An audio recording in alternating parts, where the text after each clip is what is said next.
What's up, DNA gang? Y'all know the name. How y'all doing today, man? Today we got a new face to the channel. That's what new face alert mean. New face, no case. Said, hey, we got casual geographic, and we got the terrifying truth about chimps. Oh God. So, hey, if you ready? I'm ready. Y'all ready? I'm ready. Cue the intro. Yeah. Let me draw the boat, bitch. You know I wreck the shit.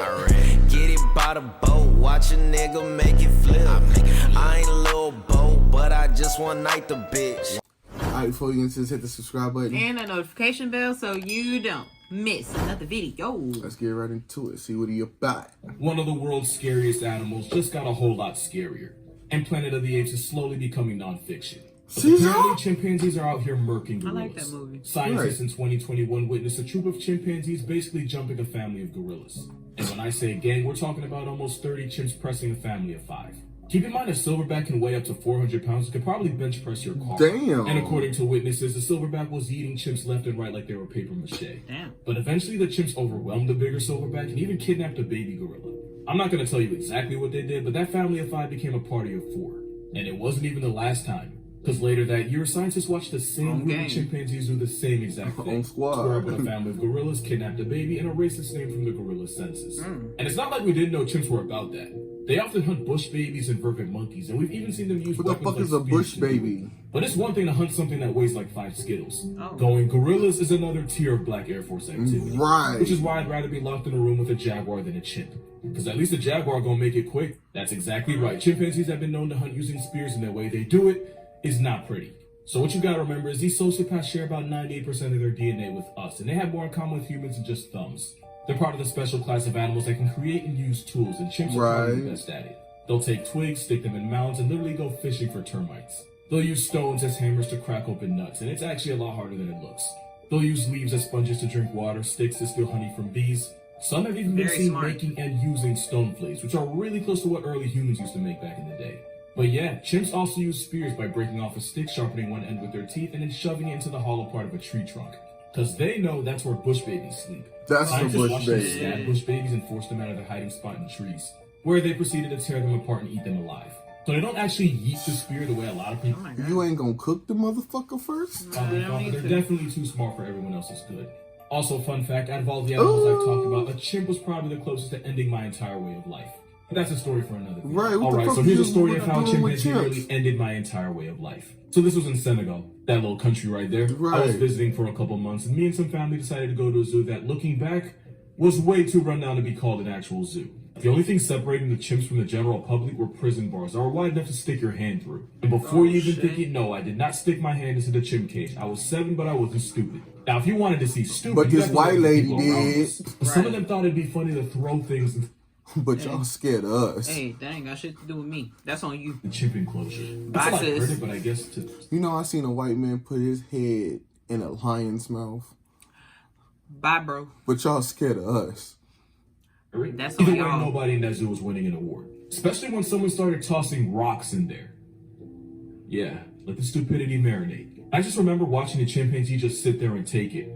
Until the people ran out of rocks. It wasn't until the chimpanzee started picking the rocks up that the people realized. It's like dodgeball. I got all chunking them motherfuckers back. I got all the balls now. Balls on my court. Now what you gonna do? They just gave an animal with thumbs and no regard for anything human ammo. So yeah, as you'd expect, the chimp started fastballing the stones back at the crowd, and all we could do was run and take cover. And I vividly remember crouching behind a bench, and when I got up, a rock flew past not more than 4 inches past my right eye. I was really just bad luck away from either doing this video with a glass eye or not doing this video at all. Look, you can say size matters all you want, but 4 inches made a difference that day. This picture might look cute, but it's actually one of the most disturbing things you'll ever see. I'm about to tell you one of the most messed up stories you've never heard of. So this guy, Dr. Kellogg, had the question I'm sure all of us have had at least one. The cereal nigga? That's what it sounds like. Is this the cereal nigga?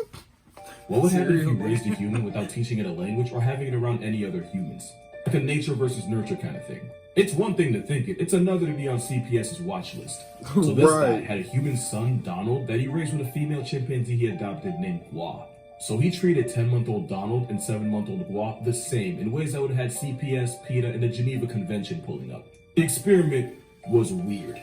He would tap on both of their heads with a spoon just to hear the differences in the sound of their skulls. He would purposely make loud noises and provoke them just to see who would react first.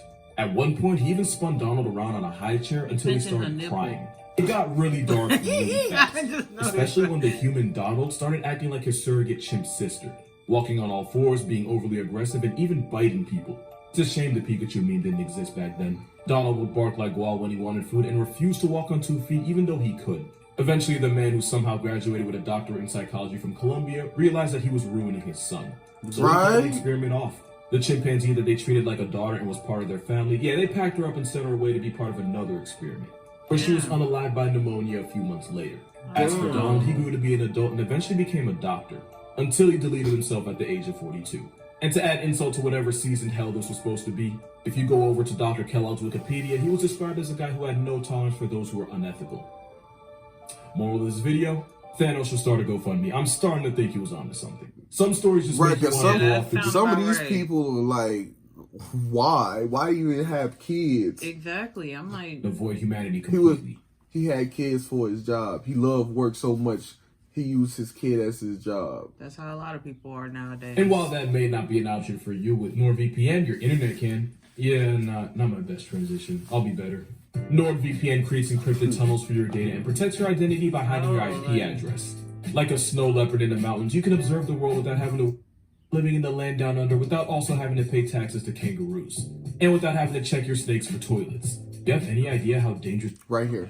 Here's why you should never give a chimpanzee Xanax. Sounds like common sense, but apparently it's not that common. What? Travis was a 13-year-old, 200-pound walking life lesson that lived with his owners in Stamford, Connecticut. He spent his entire life around people and was basically treated as one of them. He would do things like use the family computer, watch baseball on TV. See, I know I said I want a monkey, but I don't want one like that.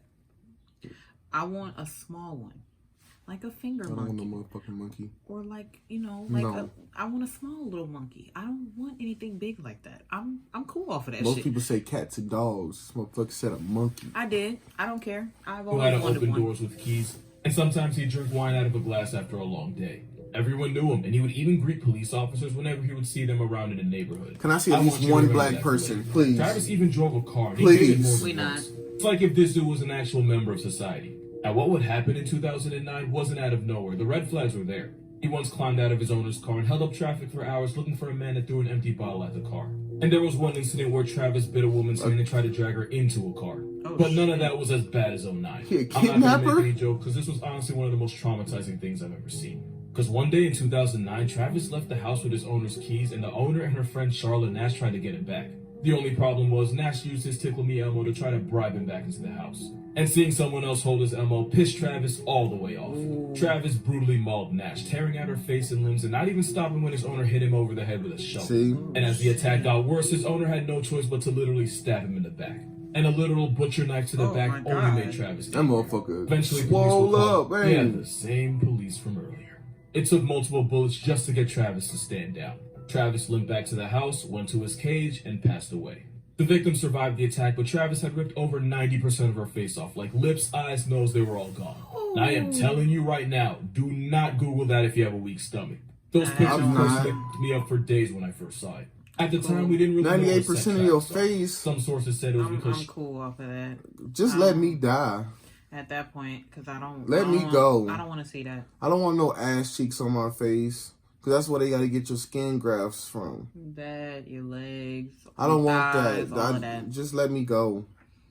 Just let me go. when Nash was holding his Elmo. Others say it was because Nash had a different hairstyle that day and that freaked him out. But a toxicology report confirmed that Travis the chimpanzee had Xanax-laced tea the day of the attack. Travis's owner obviously got sued, but then she died of an aneurysm just a year later. It was just bad for everyone involved. She wasn't trying but to at pay the end of that. the day, the lesson here is the chimpanzee never went crazy. The chimp just went chimp. This man was attacked by an animal with a name that might just get me canceled. This is the work of Trombiculidae, but they're also known as, guidelines you better not homie, chiggers.